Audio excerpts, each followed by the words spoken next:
ಅಲ್ಲಿ ಕಾಳಿಂಗ ದೂರ ಅಣ್ಣ ಈಗ ಎರಡಾವಿದೇನಪ್ಪ ಇಲ್ಲಿ ಕಾಲಿಗೆ ನಾವು ಬಿಡ್ತೀವಿ ಯಾಕಂದ್ರೆ ಮುಂದೆ ಕಾಲು ಎಲ್ಲರೂ ಬಂದು ಬೀಳಂಗ್ ಮಾಡ್ಕೊಂಡ್ಬಿಡ್ರಿ. ಗ್ರಾಮವೊಂದರ ಮನೆಯಲ್ಲಿ ಬೃಹದಾಕಾರದ ಕಾಳಿಂಗ ಸರ್ಪವೊಂದು ಕಾಣಿಸಿಕೊಂಡಿದ್ದು ಅರಣ್ಯ ಇಲಾಖೆ ಸಿಬ್ಬಂದಿ ಸ್ನೇಕ್ ಕಿರಣ್ಗೆ ಕರೆ ಮಾಡಿದ್ದಾರೆ. ಕೂಡಲೇ ಕಾರ್ಯಪ್ರವೃತ್ತರಾದ ಕಿರಣ್ ತಮ್ಮ ಬೈಕ್ ಹತ್ತಿ ತೀರ್ಥಹಳ್ಳಿ ರಸ್ತೆಯ ಮಂಡಗದ್ದೆ ಸಮೀಪದ 17ನೇ ಮೈಲಿಗಳಿಗೆ ತೆರಳಿದ್ದಾರೆ. ದೇವಸ್ಥಾನ 17 ಮೈಕಲ್ ದೇವಸ್ಥಾನ ಅಂದ್ರಲ್ಲ ಅಣ್ಣ, ಗೌತಮ್ ಅವ್ರ ಅಂಗಡಿ ಅದ ಇನ್ನು ಕೇಳೋಣ. ಊರು ಸಮೀಪಿಸುತ್ತಿದ್ದಂತೆ ಕಾಳಿಂಗ ಸರ್ಪ ಬಿಟ್ಟು ಇನ್ನೂ ಒಂದು ಹಾವಿದೆ ಎಂದು ಗ್ರಾಮಸ್ಥರು ಕಿರಣ್ ರವರಿಗೆ ತಿಳಿಸಿದ್ದಾರೆ. ಕಾಳಿಂಗನನ್ನು ಹಿಡಿಯಲು ಹೋದ ಕಿರಣ್ ಇನ್ನೊಂದು ನಾಗರ ಹಾವನ್ನು ಹಿಡಿಯಲು ಮುಂದಾಗಿದ್ದಾರೆ. ಯಾವುದು ಇಲ್ಲಿ ನಾಗರ ಅಲ್ಲಿ ಕಾಳಿಂಗ ಯಾವುದು ಯಾವುದು? ಈ ವೇಳೆ ಮದ್ಯ ಸೇವಿಸಿದ್ದ ಗ್ರಾಮದ ಯುವಕನೊಬ್ಬ ಕಿರಣ್ ರವರಿಗೂ ಮೊದಲು ಹಾವನ್ನು ಹಿಡಿಯುವಂತೆ ಮುಂದುವರೆದಿದ್ದಾನೆ. ಈ ಸಮಯದಲ್ಲಿ ಕಿರಣ್ ಈ ಸ್ಥಳದಲ್ಲಿ ಎರಡೆರಡು ಹಾವುಗಳಿದೆ, ಹುಷಾರು ಎಂದು ನಗೆಚಟಕ್ಕೆ ಹಾರಿಸಿದ್ದಾರೆ.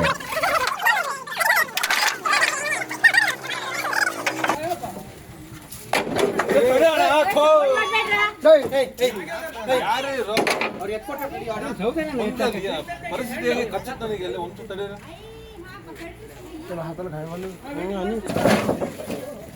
ದೂರ ಅಣ್ಣ ಈಗ ಎರಡಾವಿದೇನಪ್ಪ ಇಲ್ಲಿ ಈಗ ಎರಡಾವಿದೇನಪ್ಪ ಇಲ್ಲಿ ಈಗ ಎರಡಾವಿದೇನಪ್ಪ ಇಲ್ಲಿ ಗೊತ್ತಾ?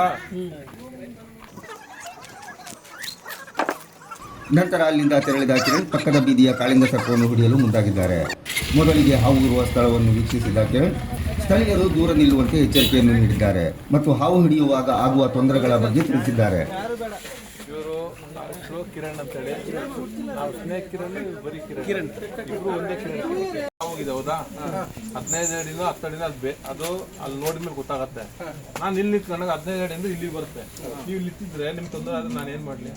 ನಿಮ್ ಸೇಫ್ಟಿ ನಿಮ್ ಕೈಯಲ್ಲಿ ಇರುತ್ತೆ. ಯಾರು ಕಾಲಿಗೆ ನಾವು ಬಿಡ್ತೀವಿ ಯಾಕಂದ್ರೆ ಮುಂದೆ ಕಾಲು ಎಲ್ಲರೂ ಬಂದು ಬೀಳಂಗ್ ಮಾಡ್ಕೊಂಡ್ಬಿಡ್ರಿ.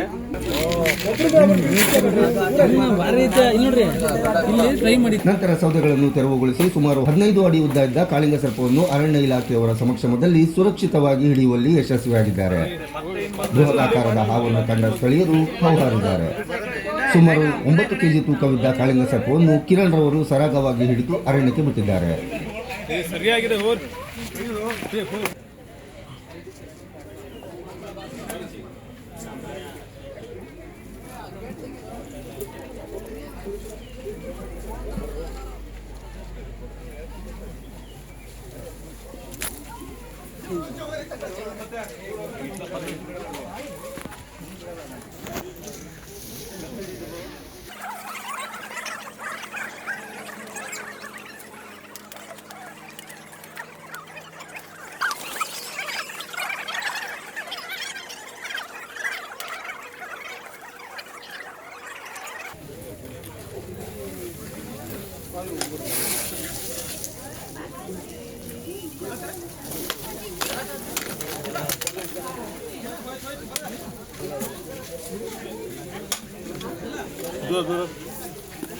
ದೂರ ದೂರ